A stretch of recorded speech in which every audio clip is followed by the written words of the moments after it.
Hello, everyone. Welcome back to the channel. Today, we're taking a look at a Star Wars vehicle from the prequels. And this vehicle also recently appeared in the Book of Boba Fett series on Disney Plus.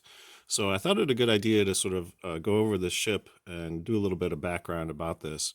I no longer have the packaging for this, but I do have this little booklet that came with the first video release of episode 1, which shows the vehicle here on the front. So this particular vehicle was designed by Doug Chiang, who is also currently working on the Disney Plus show, The Book of Boba Fett. So it makes sense that this kind of ship would reappear.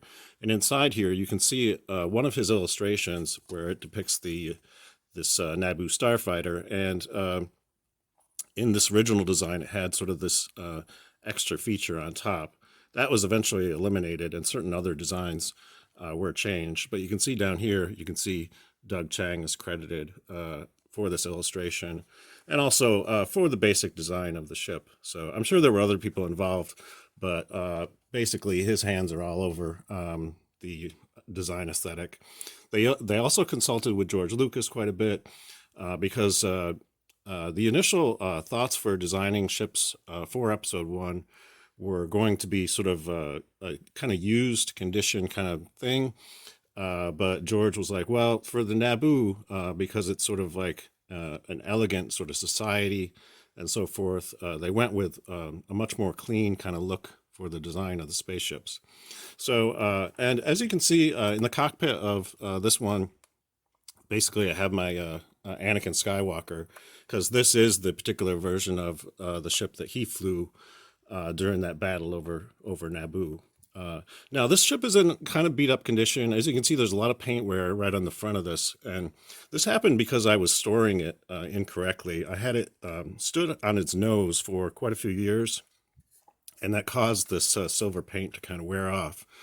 But that's okay. I actually made quite a few modifications to the ship when I initially bought it because the weathering on the various surfaces and stuff looked kind of awkward. So I actually went and did quite a bit of painting and removing of some of the extreme weathering. So I toned down these sort of like streaks that were here, and then I more exaggerated the one that's right around where the jet exhaust comes out.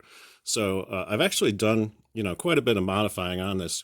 So in terms of the silver paint, I'm probably going to go and redo the silver paint at some point and fix this sort of paint wear issue and try to make it look a little bit more glossy, because in the film, this part of the ship actually appears very reflective, like a chrome kind of surface. So, and this is a little too dull. So I may try and, find a way to make it look a little shinier. So, but we'll save that project for the future.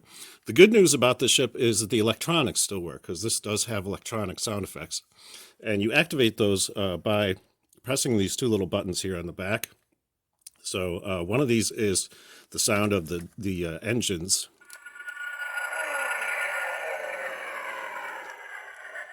Sort of like a flyover kind of sound effect. And then you also get the sound of the blasters. And this actually lights up in the front when you hit that button too. You'll see right here. You get a little bit of green light coming out of the front. So that's pretty cool. And there's also a launching missile here. So basically in the film, Anakin Skywalker actually takes out that Trade Federation ship by firing what I think is a proton torpedo inside of the thing, basically hitting the reactor. So they have that torpedo here. So all you got to do is hit this button and it launches the torpedo. So that's really cool. And I can show you inside of the cockpit of this.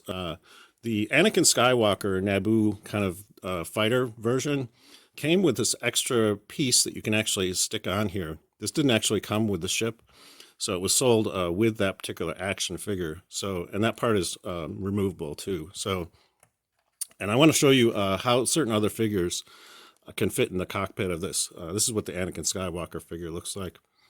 And yeah, and this part right here is removable, so we can actually take that out. Just so it'll give us a little bit more room so that we can kind of like maneuver some of these other figures in here. One thing that also happens when the ship appears in episode 2, it's basically escorting the Queen ship into Coruscant, and So flying one of these ships is actually Queen Amidala herself. She's in disguise. So I have the action figure version of that too. So you can see she's wearing a helmet that kind of covers her face. So, and she will fit in this craft as well. It's a little bit of a tight squeeze because the back part of her outfit kind of like inhibits her movement a little bit. So you kind of have to lean her back a little bit so that the helmet will clear. But the canopy will close, and yeah, she will fit in there okay. So that's one figure that will fit in here. The figure that was actually produced to go in the Starfighter is Rick Ali, and he's has a lot of trouble actually fitting in there. So you can do it, but you kind of have to, squeeze him in there and actually have him lean back quite a bit in order to make him fit underneath the canopy of the ship. So yeah, he's sort of leaning back quite a bit, and then you can kind of close it. But yeah, it's a tight squeeze with Rick Ali. So yeah, he just barely fits in there. So which is funny because he is the pilot who was designed to go in this ship, but for whatever reason they made him a little bit too big, and those things happen sometimes. So since this ship appears in the Book of Boba Fett, I'll show you how other characters can fit in here. So we'll put Boba Fett in the cockpit and we'll see what that looks like. And yes, he will fit in there. I basically had to remove his jetpack and his cape to basically get him in there. But yes, he will fit in there, and the canopy will close as well. And last but not least, let's test to see if Mando will fit in the cockpit as well. So here we have my vintage collection Mandalorian figure with Beskar armor, Din Djarin, and so we'll see if he will fit in here.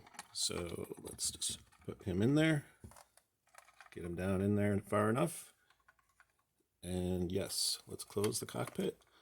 And there he is in the cockpit of the N-1 Naboo Starfighter. So as you can see, there are a number of figures that will fit inside of here. And again, with the sound effects and everything with this ship, I highly recommend picking this up if you can find it for a reasonable price.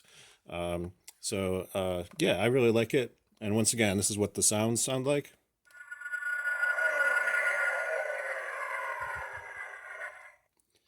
And the firing.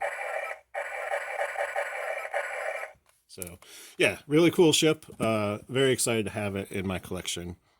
It should be noted that there is another version of this spaceship that was released, I believe, in 2012, which includes a couple different features. I believe that one has a retractable landing gear, and also the canopy on that version, I believe it slides forward, very much like it does in the original film, whereas this one just kind of flips open like this.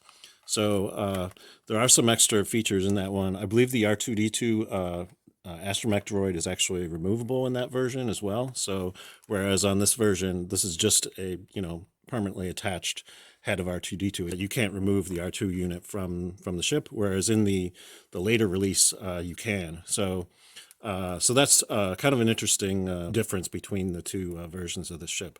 But if you can find either one of them, I highly recommend picking them up just because it is kind of an iconic design from the prequels. And now that it's been introduced in some of the more recent Disney Plus shows, we may see more of this ship in the future. That's all I have for you today. If you enjoyed this video, please give it a thumbs up. And if you'd like to see more reviews of Star Wars action figure vehicles in the future, think about subscribing to the channel because I will be covering a lot more of this kind of stuff in future videos. Until next time, I hope you're having a great day, and may the Force be with you. Thanks for watching.